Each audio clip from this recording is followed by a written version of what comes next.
Tonight we're going to be talking about the potential possibility of a food shortage. It's a question we've had probably more people typing in or writing in about whether or not a food shortage is coming.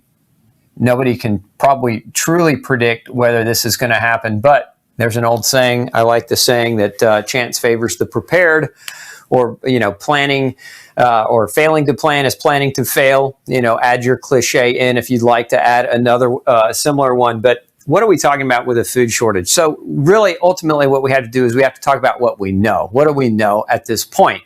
We know right now that dozens of manufacturing plants have closed due to infections with workers.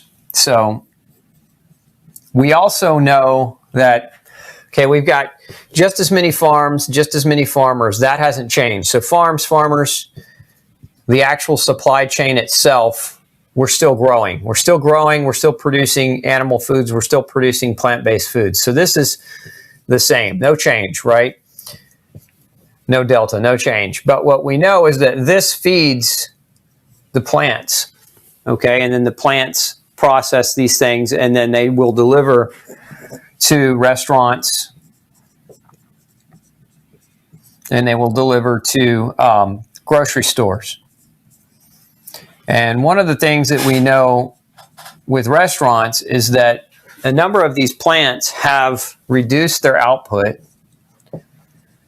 because of government restrictions on restaurants. Now, many restaurants have stayed open and a lot of restaurants are delivering food, but there's been a downregulation of processing of food because of the restaurant closures and because of the restrictions that have been put on restaurant industry as a result of COVID-19. So we know they're producing less, even though, again, there's just as many farms, there's less production. But now not only do we have a downregulated production, but we also have plants that have closed as a result of COVID. So nobody is going to tell you whether with 100-degree certainty whether this is going to lead to a massive food shortage or not, but we kind of have to speculate, because the other thing that's happening is that the grocery stores are seeing record sales. Now, one of the reasons why they're seeing record sales is because people aren't eating out at restaurants. So arguably one could say, what they're not buying at restaurants, they're buying in the grocery store. But one of the other reasons why they're seeing record sales, again, eat at home, or we've got people that are preparing, if you will, for the potential of a food shortage. And so we're seeing more being bought. Now, ultimately, at the end of the day, you guys are part of my tribe. You guys are part of my clan. And I want to make sure that you're doing your best to take care of yourself and your families. And so nobody can really truly predict this, but let's add a few more factors. So one of the holdups at plants, especially meat plants, is FDA inspection. So FDA inspections have to occur in order for the meat to be put out as safe for the public, right? So that FDA inspection has to occur, but we've got 100 workers in the FDA, inspectors, have come down with COVID. At the last count. So 100 workers with COVID, 2 have died. So we know there's a limited, they're already stretched thin at the FDA on inspections. So now they're even more limited.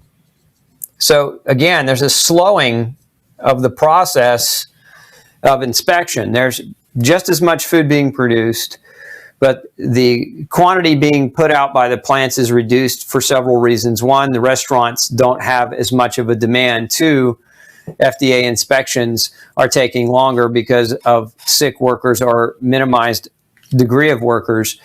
And 3, as the plants close down, not all of them are closing down, but some of them are closing down. Some of the workers are not showing up, and that's another one. Is so you have a reduced workforce.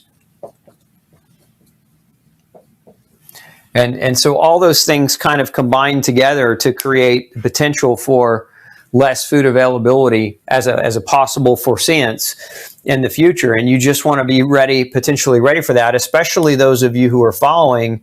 If you're trying to eat healthy, it's one thing if you just want to eat garbage. If you want to eat garbage, there's probably not going to be much of a shortage for you. But if you want to eat healthy,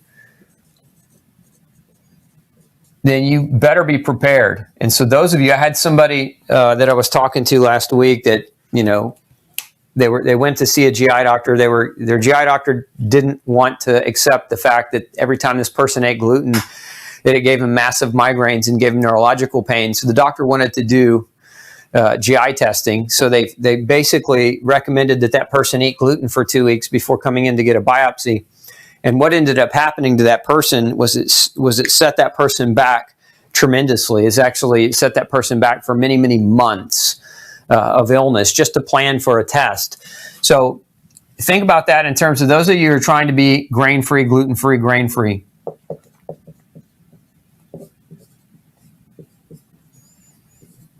You don't want to have to rely on what's available, which is largely going to be a conglomeration of genetically modified, sugar-loaded garbage food that is really not even food, but it's being called food.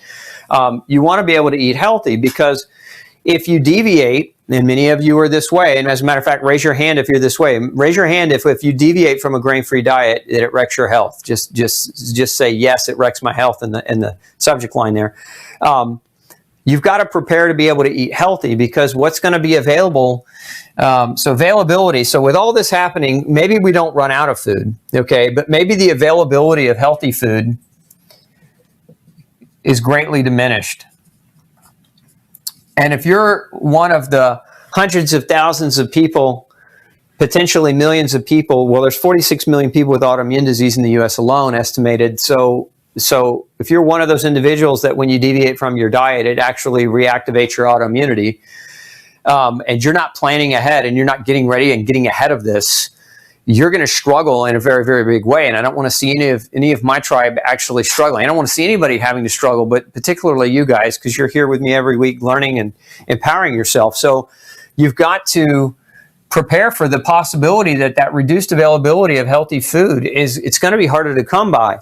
And if you're not planning for that now, what's going to end up happening is you're going to have to compromise your diet. And the first thing that happens when you compromise your diet is you compromise your health. With a reduction of availability, we have a reduction of health. Now, why is that important?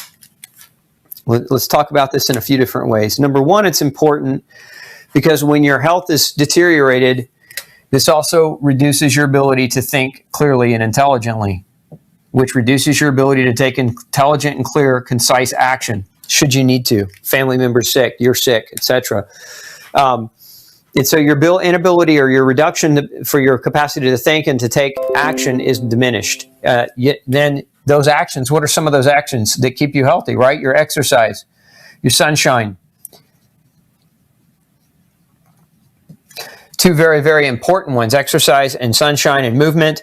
And of course, there are other actions as well that we could take that kind of improve our health. But again, if you're not healthy, you're not going to have the capacity for the exercise. You're not going to want to get out in the sunshine. Your sleep might be disrupted because the food that you're eating, the MSG, it's loaded with MSG, which is a stimulant, a neurostimulant, which lights up the brain. And if you struggle with migraines, it's one of the known migraine triggers. So again, if that's what's available, if all that's left is ramen noodles and, those little styrofoam containers full of processed soup with MSG, what are you going to do? What are you going to do to preserve your health?